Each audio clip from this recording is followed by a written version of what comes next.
Well, inspiration has struck, or at least two ideas previously disparate now have come together under the idea of something you've heard many times before, but hear me out. With great power comes great responsibility. Case number one. Well, more recently I've stumbled down the enshittification, enshittification rabbit hole on YouTube. So naturally, the algorithm is feeding me more stuff about AI slop, and obviously AI has a lot of potential to solve a lot of problems. Same thing as cryptos. Let's add a third. Okay, so one is AI, which we can see can be used to great effect in medicine, in language revitalization, but it also has a double-edged sword effect because we're seeing the proliferation of AI slop.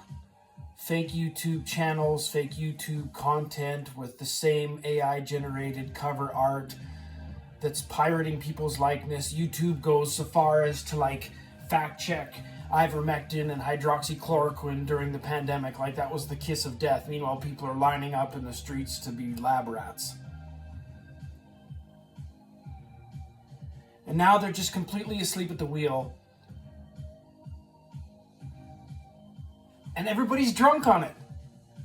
Adobe Acrobat, LinkedIn, Artlist, everywhere. I don't need an AI generated assistant. The same way I don't need my phone to be the key to my car, and I don't need a subscription for the ink on my printer. The Internet of Things can screw off. I want things to go back to when we actually owned them. Okay, so AI, great. It's gonna help us detect all sorts of health problems, and I'm sure it's not gonna get co-opted by insurance companies to monetize it in any way. Okay, AI, great responsibility, great power, great responsibility. Number two, I was thinking about procreation, right? So I'll date myself because I'm a dad now and I've got kids, and so I view the world through the lens of I want to hump everything in sight. So there shouldn't be any limitations on me being able to do a natural bodily function. Literally, when I was in school, this caravan of ribbons and balloons was handing out condoms at school, and I said no thanks. But what I really wanted to say was, oh wow, a condom for me? I like the look of your ass. Can we go in that broom cupboard and I could, put this on and use it on you in the broom cupboard? Does that make you uncomfortable? Why? Why does that make you uncomfortable? Could it be because you're treating something that is personal, that has slightly more to do with the cultivation and nurturing of relationships of trust than squeezing pimples in the mirror?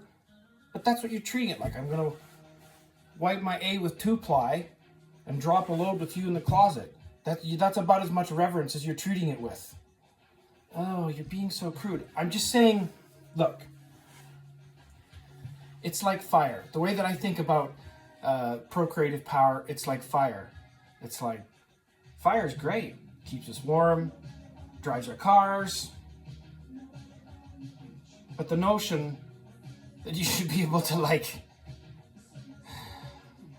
ride down the hill on a summer night, buck naked on a skateboard with a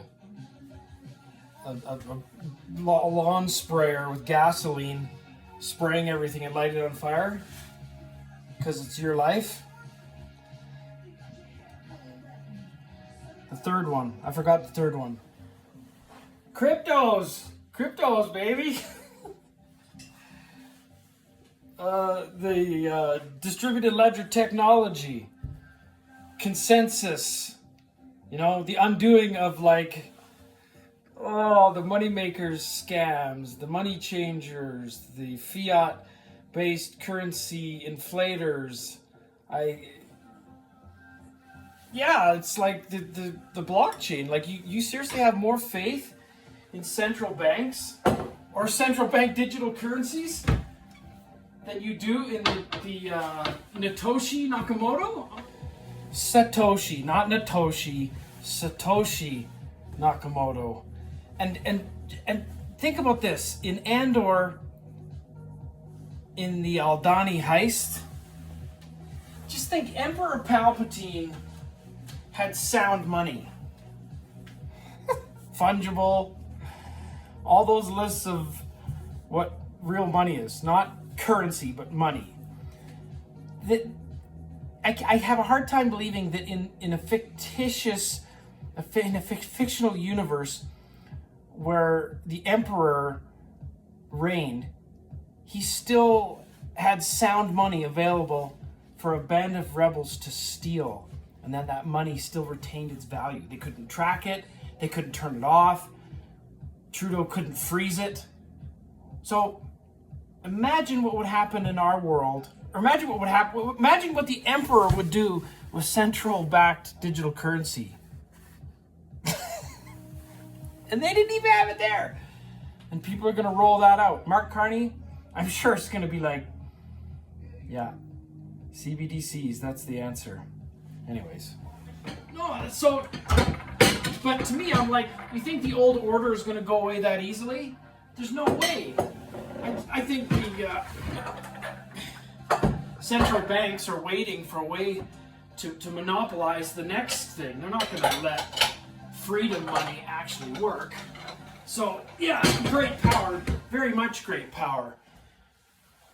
Especially that Bitcoin DLT 1.0, proof of concept, Ethereum, I'd say DLT 2.0 is getting more efficient. But whoever wins the DLT 3.0 proof of stake, not proof of work Olympics, once they get over that tipping point, it's going to be a game changer. Like, talk about technological disruption. You just simply won't need. Okay, so that's good. That's the good side of it. The bad side? Bring, bring. Hello, Mr. Russell. I'm calling about your investments. I swear. And like multi-level marketing, pyramid, Ponzi, meme coin, pump and dump.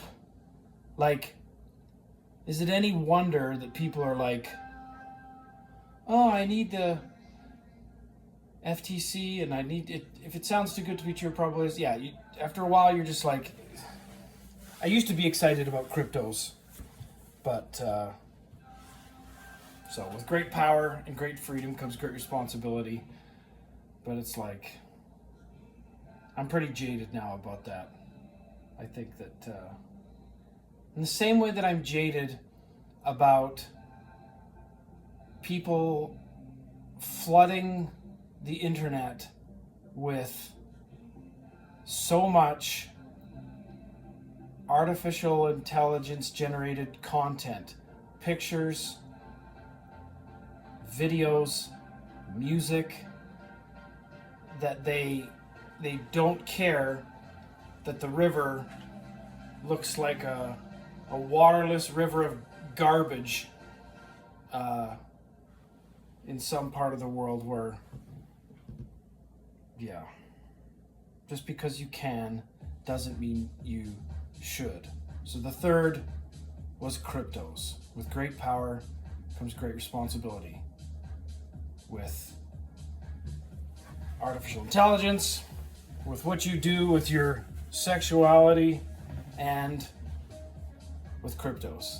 With great power comes great responsibility.